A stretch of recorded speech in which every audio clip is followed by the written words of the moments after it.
another episode of the Constructive Liberty Podcast. Today's Wednesday, February the 17th, 2021, and this is episode number 26, I believe. Let me check that out real quick. Yep, it is episode number 26. I wanted to first of all say thank you to everybody that reached out to me after last week's podcast. That was a super difficult one to talk about, and even beyond that, just to put that out there for other people to hear my thoughts and feelings and emotions that stem from that event. That's something that's super hard for me because I am a private person. I don't like to put myself out like that, even though you would think that I'm not that way because I run a podcast. I put this one out once a week, and I have the Impactful Teens podcast, which is 3 a week. So you'd think that I'd be used to putting myself out there. Well, I don't really like it. But I just wanted to say thank you for the feedback. That was very encouraging for me to hear from those of you who have also been through a similar event and have felt similar things, to know that I'm not alone in feeling that way. So if there's somebody else that's out there that has struggled with similar feelings and thoughts, know that you're not alone. Reach out to somebody. Talk to somebody about it that you trust. So with that, let's just jump right into the main topic of today's show. I want to talk about preparedness. And this is kind of a fun one for me. It's always an ongoing process, an ongoing project to be prepared. And I don't think we can truly be prepared for everything. But preparedness is something that's really heavy on my mind right now because of the weather event that has struck the southeastern United States, and probably more than just the southeastern, but it's mostly affected the southeastern part of the United States because, let's face it, we're not prepared for sub-freezing temperatures for a whole week at a time. I grew up in Georgia, and I've never in my life seen this before. I mean, I'm not used to below freezing for even more than a whole day, much less a whole week at a time. I haven't seen the sun for more than 5 minutes for nearly a week, and it hasn't been above freezing for almost that long, and it might hit 33 today. Tomorrow, maybe, right about the low 30s. I think Friday is supposed to be a little bit warmer. Saturday is the first time we're supposed to hit 40s in about 10 days.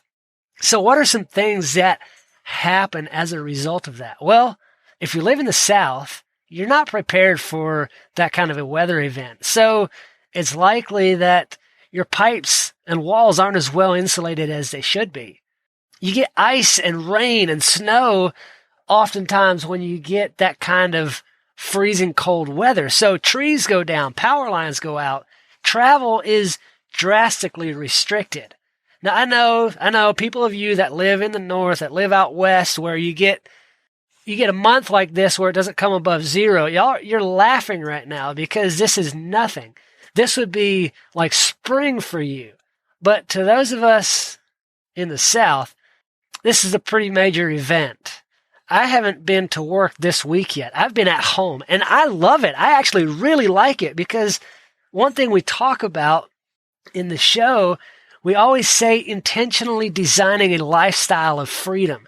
Freedom to be able to do things like this, to stay home when you need to not have to go out on the treacherous roads that, I mean, let's face it, we don't have the best snowplows and salt routines and all of that. The roads are not fun to travel right now. I haven't been out for almost a week, but I love that. It is so much fun. But you can only do things like this. You can only stay home. You can only not go to work when you've taken the proper steps to prepare yourself, when you are properly prepared and have designed your life this way. So many people out there right now in my area are stuck at home, can't even get out of their driveway to go somewhere if they had to, if their life depended on it. Yeah, they could walk a couple of miles to get somewhere where somebody could pick them up, but, I mean, who wants to walk a couple of miles in this weather? Not I. But when you have design your life prepared properly, both financially, laid up stores of food, stored gas to run generators if your power goes out, propane for heat.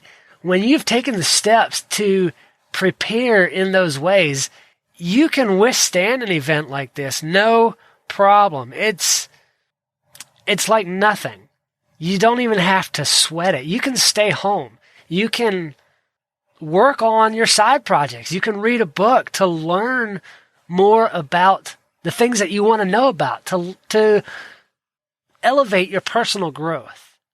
So that's the message that I want to leave with you today is wherever you live, wherever you spend the most amount of your time throughout the year, whether that is in Montana, New York, Canada, South America, Georgia, Texas, whatever it is, when you want to consider ways to be prepared, it starts inside. It starts with your mentality to be ready to face whatever it is that may come your way, to know that you can get through it.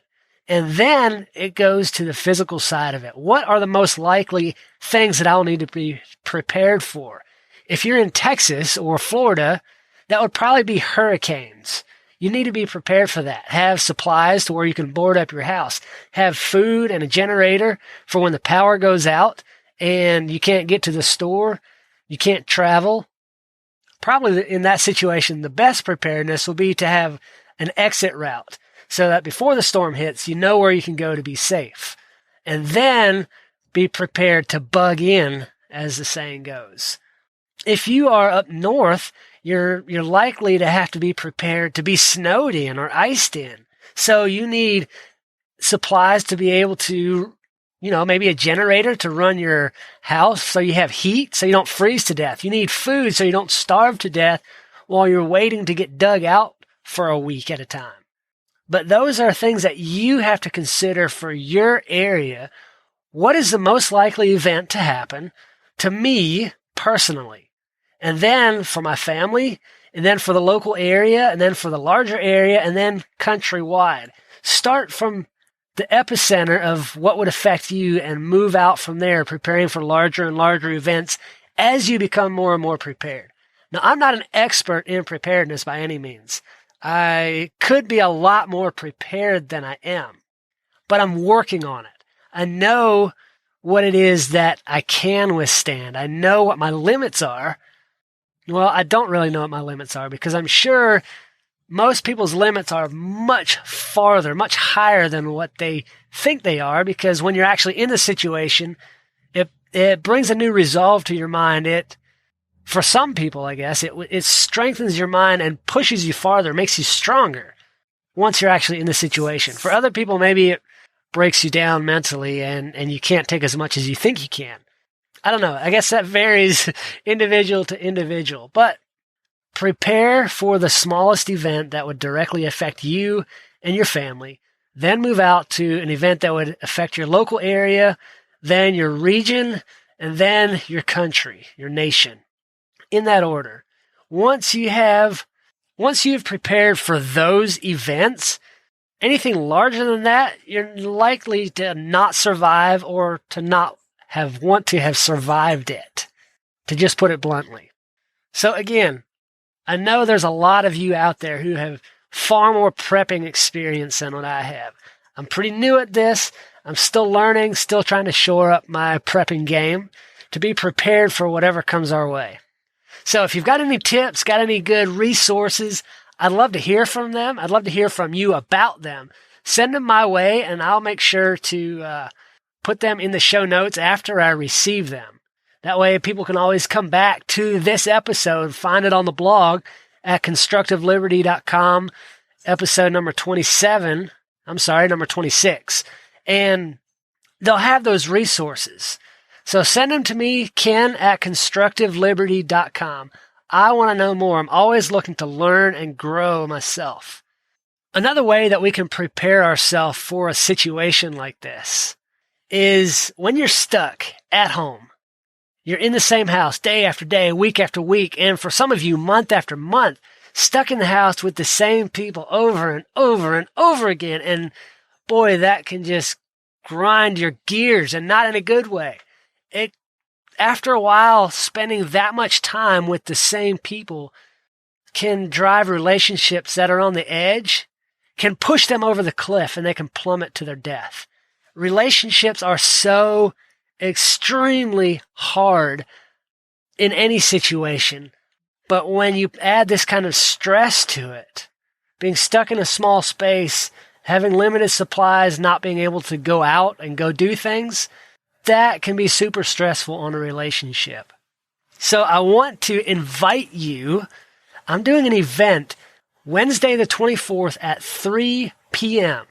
This is going to be a Zoom event, and it's all about relationships, how to understand people better, how to know what motivates them, know what kills their mood, what demotivates them, to understand why it is that people do, say, think, act, and feel the things that they do.